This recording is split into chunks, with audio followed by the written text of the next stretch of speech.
అందరికీ నమస్కారం.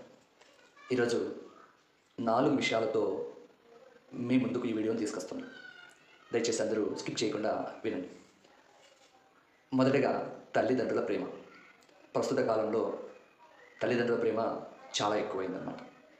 సో, పిల్లల్ని ఎక్కువ గారాబం చేయడము, అతి ప్రేమ చూపించడము, ఏది కావాలన్నా తెచ్చి ఇవ్వడము అంతవరకు బాగానే ఉంది.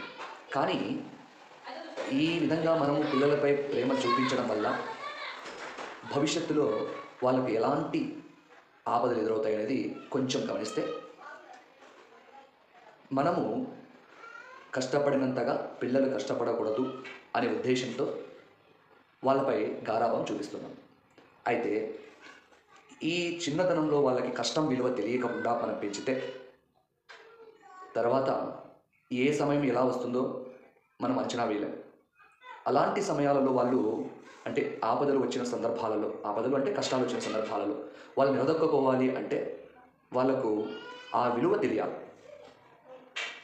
అది ఎప్పుడో కదా అని అనుకోకుండా మనము ఇప్పటి నుంచే వాళ్ళకు వాటిని పరిచయం చేస్తే, లేదా మన జీవితంలో జరిగిన సంఘటన గురించి వాళ్ళకు చెప్తే వాళ్ళు రియలైజ్ కావడానికి కొంచెం మనము మార్గం చూపించిన వాళ్ళం అవుతాం.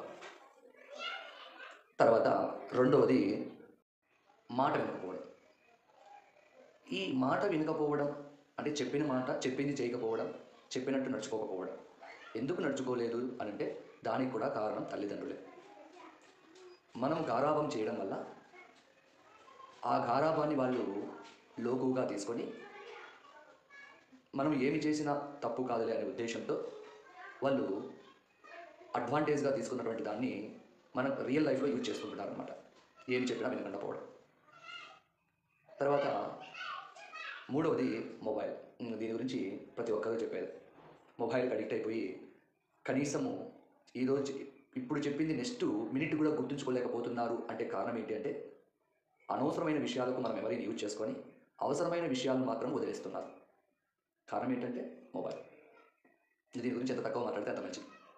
నెక్స్ట్ సమయపాలన, టైం మేనేజ్మెంట్. ఈ టైం మేనేజ్మెంట్ అనేది ముఖ్యంగా ఇక్కడ తల్లిదండ్రుల దగ్గర నుంచినే నేర్చుకోవాలి. పిల్లవాడు 8కి పడుకున్నా అంటే 8:00 కూడా నిద్రపోతున్నా కూడా లేపకపోవడం.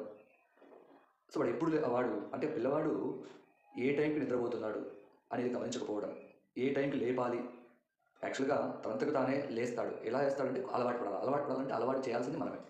ఆ తర్వాత వర్క్స్, ఎప్పటి వర్క్స్ అప్పుడు చేస్తున్నాడా, చేయలేదా, సో పోస్ట్‌పోన్ చేస్తున్నాడా, ఇవన్నీ కూడా సమయపాలన కిందికి వస్తాయి. సో వీటన్నిటిని కూడా గమనించి మనము ఎంకరేజ్ చేశామంటే, అంటే అలా పోస్ట్‌పోన్ చేయకుండా లేదా ఎప్పటి వరకు అప్పుడు కంప్లీట్ చేసే విధంగా మనం ఎంకరేజ్ చేస్తే, ఒక పిల్లవాడికి దిశానిర్దేశం చేసిన వాళ్ళం అవుతాం. అంటే ఒక మంచి మార్గం, మంచి భవిష్యత్తు చూపించిన వాళ్ళం అవుతాం. ఈ వీడియోని చూసినందుకు ధన్యవాదాలు. Thank you.